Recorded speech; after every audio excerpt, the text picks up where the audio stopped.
Assalamu alaikum rahmatullahi barakatuhu. Hello guys, welcome to my another new video. How are you? I hope you all are doing great. I am also pretty well by the great Almighty Allah, Alhamdulillah. Today I will discuss accept work hard, not success in life. Usually we know every every person's have dream.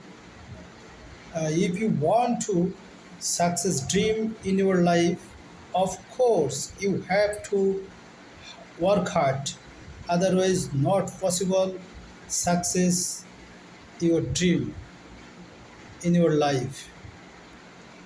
So of course every persons have to work hard. That's all for today.